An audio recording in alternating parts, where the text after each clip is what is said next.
హైదరాబాద్ అంబర్పేట్ మహంకాళి దేవాలయంలో శరన్నవరాత్రి వేడుకలు అత్యంత ఘనంగా జరుగుతున్నాయి. ఈ సందర్భంగా రెండో రోజు అమ్మవారు గాయత్రీదేవి అవతారంలో భక్తులకు దర్శనమిచ్చారు. అమ్మవారిని దర్శించుకుని కుంకుమార్చన, హోమం, భక్తులు ప్రత్యేక పూజలు చేశారు. అంబర్పేట్ మహంకాళి వాకర్స్ అసోసియేషన్ ఆధ్వర్యంలో అన్నప్రసాద కార్యక్రమాన్ని నిర్వహించారు. గత 5 ఏళ్లుగా దేవి శరన్నవరాత్రి ఉత్సవాలు నిర్వహిస్తున్నట్టు వర్కర్స్ అసోసియేషన్ సభ్యుడు అంబర్పేట్ బీఆర్ఎస్ కార్పొరేటర్ విజయ్ కుమార్ గౌడ్ తెలిపారు.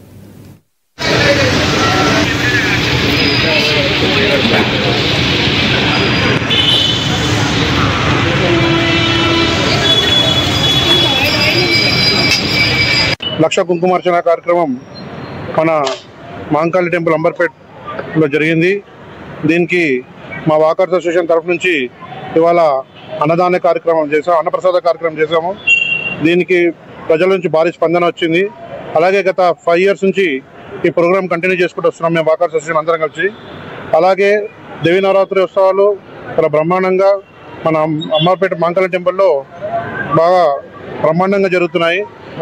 హోమాలు కూడా రెగ్యులర్గా కూడా జరుగుతున్నాయి. రోజు హోమాలు, అభిషేకాలు, నిత్య పూజలు, కుంకుమార్చనలు, అలాగే ఇలా లక్ష కుంకుమార్చన, తర్వాత పుష్పార్చనలు, చాలా కార్యక్రమాలు ఇక్కడ ఉన్నాయి. టెంపుల్ వాళ్ళు చేస్తున్నారు. దీనికి బాగా ఇలా లైటింగ్స్ కూడా చాలా బాగా బ్రహ్మాండంగా ఏర్పాటు చేశారు.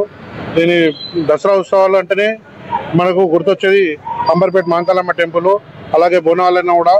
కానీ ఇక్కడ ఇవాళ జరుగుతున్న కార్యక్రమం చూస్తుంటే మాకు కూడా ఇక్కడ వెళ్ళబుద్ధి కావట్లేదు. ఎందుకంటే ఈ అన్నప్రసాద కార్యక్రమానికి భారీ స్పందన వచ్చింది కాబట్టి ప్రజలందరికీ కూడా, భక్తులందరికీ కూడా కృతజ్ఞతలు తెలుపుతున్నాను.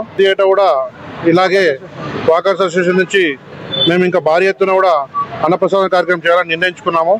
ఇంకెంతమంది వచ్చినా, మాకు ఎంత వచ్చినా ఇంకా భారీగా చేద్దామని మేము ప్లాన్ చేయడం జరిగింది ఇప్పుడే. కాబట్టి మా వాకర్స్ అసోసియేషన్ అందరికీ కూడా ప్రత్యేక ధన్యవాదాలు చెప్తున్నాను. Thank you.